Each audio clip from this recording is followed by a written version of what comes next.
Hello friends, good evening সবাইকে। তো আজকে সুন্দর করে রেডি হয়ে নিয়েছি। এখন এই 6:30 মতো বাজে। তো বেরোবো আমরা সবাই। এদিকে মেয়ে দেখুন যাওয়ার সময়ই ঘুমিয়ে পড়েছে। আর আমি আগের একটা পুরনো টপ পরেছি। নতুন অনেকগুলো ড্রেস রয়েছে, বাট কী জানি আমার না ইচ্ছে করছে না নতুনগুলোকে পরতে, কেন জানি না। যখন থাকে না তখন মনটা ইচ্ছে করে নতুন জিনিস কিনি, ড্রেস শপিং করি, বাট যখন নিয়ে চলে আসে তখন আর পড়তে ইচ্ছে করে না। এরকম তোমাদের কার কার হয় অবশ্যই কমেন্ট করে জানিও। তারপর এইদিকে দেখুন এখন বেরিয়ে পড়েছি, মেয়েরও একদম ঘুম ঘুম চোখ। তো আমরা দুজন এখন বেরিয়ে পড়েছি, একটু ফুচকা খাবো এখান থেকে। এতদিনে যারা যারা আমার ব্লগ দেখেন জানেন সবাই, আমরা এই বাঙালি দোকানটা থেকে ফুচকা খাই, ভীষণ টেস্টি বানায়, খুব ভালো লাগে। দেন ফুচকা খেয়ে এখন চলে এসেছি একটু সিমাইটের ওখানে যাব।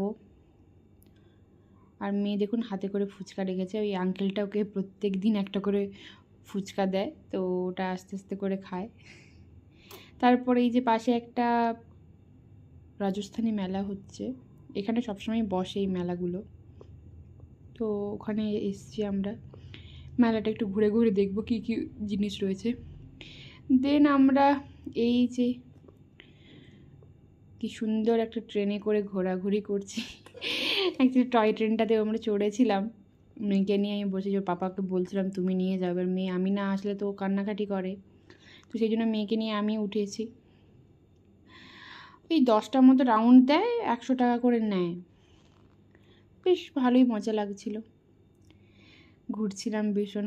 ট্রেন মানে ট্রেন ট্রেন ফিল হচ্ছে, ট্রেনে বসে আছি বাড়ি যাব এরকম ফিল। Just joking. তো মেয়েও খুব মজা পাচ্ছে, ওর মুখটা দেখেই বুঝতে পারছেন। এই একদিকে ভয় পাচ্ছে, তারপর আরেকদিকে একটু মন খারাপ, কারণ পাপাকে ক্রস করছে দেখছে তো, পাপা বাইরে দাঁড়িয়ে আছে, তো সেই জন্য পাপার জন্য একটু মন খারাপও করছে। তো সব কিছু মিশিয়ে এনজয় করছে, প্লাস মনটাও খারাপ। যাই হোক, আমরা ওখান থেকে বেরিয়ে পড়েছি। এখন দেখা যাক কোথায় যাওয়া হয়। অ্যাকচুয়ালি কী বলুন তো, আজকে না কোনো প্ল্যানিং নেই, জাস্ট নর্মাল বেরিয়েছি। অ্যাকচুয়ালি ওর পাপা সারাদিন কাজ করছিল, তো সারাদিন কাজ হচ্ছিল তাই বেরোতে পারিনি। এই সন্ধেবেলায় জাস্ট একটু বেরিয়েছি। তারপর পাপা কল একটা এসছে, তো কথা বলছে, সেখানে গিয়েও পাপাকে ডিস্টার্ব করছে। যখন বাইরে বেরোবে তখন পাপা, বাড়ি চলে এলে মা। দেখেছেন, এখন ভয়েস দেওয়ার সময়ও আমি যেই পাপা বলেছি সঙ্গে সঙ্গে ডাকছে পাপাকে। ও পাপাকে মাঝে মাঝে পাপা বলে, বাবলি বলে।